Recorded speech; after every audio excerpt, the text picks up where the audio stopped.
Bonjour à tous et bienvenue sur la chaîne. On se retrouve aujourd'hui pour le tirage des énergies du mois d'octobre pour les Sagittaires, ascendant Sagittaire et Lune en Sagittaire. Ceci est un tirage général, donc s'il ne résonne pas avec votre situation, je vous conseille de regarder le tirage correspondant à votre signe ascendant et celui de votre signe lunaire pour avoir plus d'informations. Si vous ne connaissez pas votre signe ascendant ou votre signe lunaire, j'ai placé en barre d'informations des liens qui vous permettront de les calculer. Ce mois-ci, comme d'habitude, j'ai fait un tirage en 3 cartes au Rider Tarot Deck. La première carte va représenter le début du mois, la deuxième carte va représenter le milieu du mois et la dernière carte va représenter la fin du mois. Donc on va commencer tout de suite avec la première carte que j'ai tirée pour vous. Il s'agit de la carte du soleil qui nous parle de bonnes nouvelles, qui nous parle de joie, de bonheur, de réussite, voire même d'une situation qui s'arrange. C'est l'une des plus belles cartes du jeu, hein. On parlera aussi avec le soleil de découverte ou alors d'une opportunité à saisir. Ça peut être voilà une nouvelle que vous allez apprendre et qui va vraiment venir éclairer votre mois. Ça peut nous parler également de découvrir quelque chose qui jusqu'à maintenant nous était complètement inconnu. Donc par exemple découvrir un secret ou quelque chose comme ça. La carte peut évoquer également tout ce qui va être de l'ordre des retrouvailles, des relations épanouissantes, chaleureuses, de la complicité. Le soleil peut aussi indiquer que vous devez faire la lumière sur une situation, comme si vous deviez l'étudier en profondeur ou l'éclaircir, hein. Avec le soleil, on pourrait aussi récolter le fruit de ses efforts. Et si vous rencontrez un blocage ce mois-ci, la carte va vous inviter à ne pas vous décourager et à maintenir vos efforts, hein. Pour certains, avec le soleil, on pourrait parler aussi de vacances, de sorties en extérieur, et notamment quand cette carte est couplée avec la carte du chariot qui se trouve juste à côté. Il est possible voilà, que vous soyez amené à voyager, à sortir plus que d'habitude, hein. Pour certains aussi, avec le soleil, il faudra vous dévoiler, vous mettre à nu, entre guillemets, face à une personne. Et ici, on va vous inviter également à sortir de votre zone de confort et à aller un petit peu de l'avant, hein.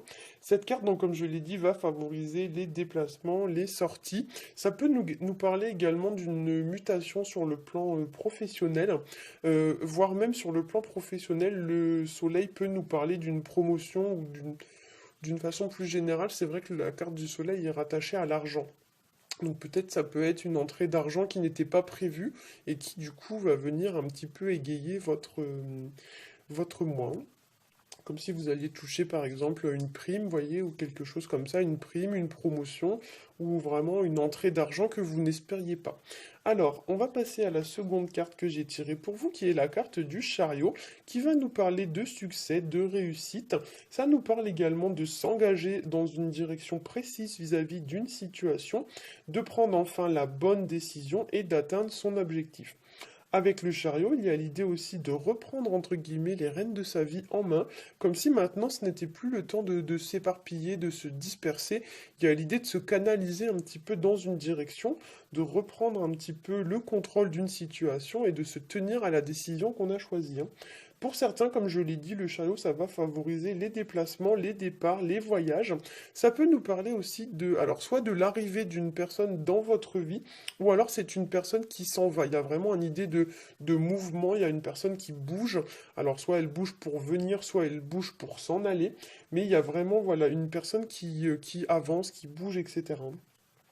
Ça peut représenter l'idée de recevoir aussi de la visite, par exemple, d'une personne qu'on n'a pas vue depuis longtemps.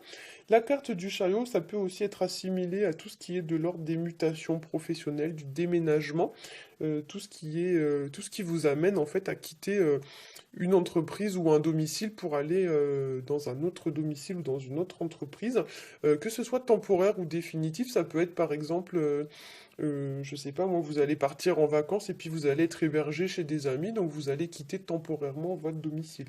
C'est tout à fait possible aussi, hein. La carte du chariot, ça peut nous indiquer aussi l'idée de devoir garder une certaine cohérence entre ce que vous pensez, ce que vous faites et ce que vous dites, avec l'idée que pour certains, par exemple, si vous pensez oui, n'allez pas dire non. C'est vrai que pour certains, des fois, on est amené un petit peu à ne pas dire vraiment ce que l'on pense au fond de soi, pour ne pas décevoir par exemple les autres. Et du coup, la carte du chariot vous engage vraiment, enfin vous invite entre guillemets, à assumer ce que vous pensez. Et il y a l'idée de mettre une certaine forme de cohérence entre les actes, les paroles et les pensées, hein. On va passer à la dernière carte que j'ai tirée pour vous et qui est donc la carte de l'empereur qui nous parle de stabiliser une situation, de la rendre plus solide. C'est une carte qui va évoquer également la construction d'une situation qui tend à se développer de manière solide, de manière durable.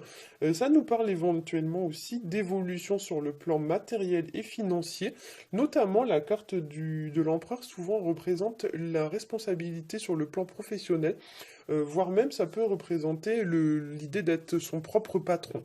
Donc pour certains, soit vous allez gagner en responsabilité, on va vous confier de nouvelles responsabilités. Donc ici, c'est vrai que dans ces trois cartes-là, on pourrait tout à fait imaginer une promotion sur le plan professionnel, voilà, où il y a l'idée quand même de quelque chose qui se développe, mais vers le haut. Donc c'est quand même un tirage qui est assez positif pour vous. Ça peut nous parler, cette carte de l'empereur, aussi de pouvoir, de force physique ou mentale, de devoir gagner en maturité, en assurance, de prendre voilà, de nouvelles responsabilités, de se montrer à la hauteur de ses responsabilités. Donc il y a l'idée un petit peu de devenir plus fiable, plus compétent, vous voyez, quelqu'un vraiment de fiable, quelqu'un sur qui on peut vraiment compter. C'est une carte qui peut nous parler aussi d'une certaine forme d'assurance, voire même de leadership, puisque souvent, voilà, l'empereur est assimilé un petit peu au patronariat, donc c'est les gens qui ont toutes les caractéristiques des patrons, les gens qui savent diriger, qui savent gérer le stress, etc. Vous voyez, les gens qui savent prendre un peu sur eux et qui ont vraiment les épaules, entre guillemets, nécessaires. Il y a des gens vraiment qui ont les compétences ou les qualités nécessaires pour ça. Donc peut-être qu'on va vous inviter à acquérir un petit peu ces caractéristiques. Pour certains aussi, ça peut nous parler des gens qui ont une certaine forme de pouvoir ou de décision, pouvoir de décision sur nous. Donc peut-être que quelqu'un va... alors ça peut représenter quelqu'un qui va vous imposer une décision ou quelque chose que vous n'auriez pas forcément choisi.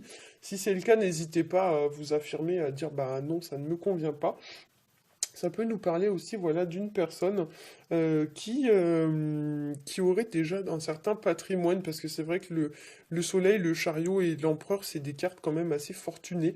Donc il pourrait y avoir une personne, voilà, un petit peu, qui a déjà des solides assises dans la vie, qui a du patrimoine, etc., que vous allez peut-être être amené à rencontrer ce mois-ci.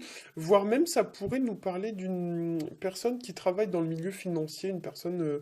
je sais pas moi, type un banquier ou un conseiller en patrimoine ou quelque chose comme ça.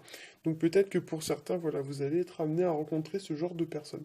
Dans ces mauvais côtés, la carte de l'empereur, parfois, elle peut représenter une personne un petit peu tyrannique ou alors une personne qui a une autorité un peu excessive sur vous. Voilà, donc effectivement, ne vous laissez pas imposer des choses, tapez du poing sur la table et si ça vous convient pas, il faut le dire. La carte du chariot, voilà, vous suggérant de ne pas dire l'inverse de ce que vous pensez. Donc voilà, si on vous propose des choses mais que ça ne vous convient pas, n'hésitez pas à dire de vive voix non, ça ne me convient pas. Cette carte aussi va vous inviter un petit peu à ne pas, entre guillemets, vous écraser, ne subissez pas des situations que vous n'avez pas choisies. Et la carte de l'empereur dans ses mauvais aspects, voilà, ça peut aussi nous parler d'une personne qui est prête à tout pour réussir, notamment écraser les autres. Donc si vous êtes confronté à ce genre de personne, encore une fois, je le répète, ne vous laissez pas imposer les choses, voire même dénoncer ce genre de personnes. Voilà, j'espère que ce tirage aura su vous aiguiller. Si c'est le cas, n'hésitez pas à liker, à partager et à vous abonner. Pour ma part, je vous souhaite à tous un très bon mois d'octobre et je vous dis à bientôt.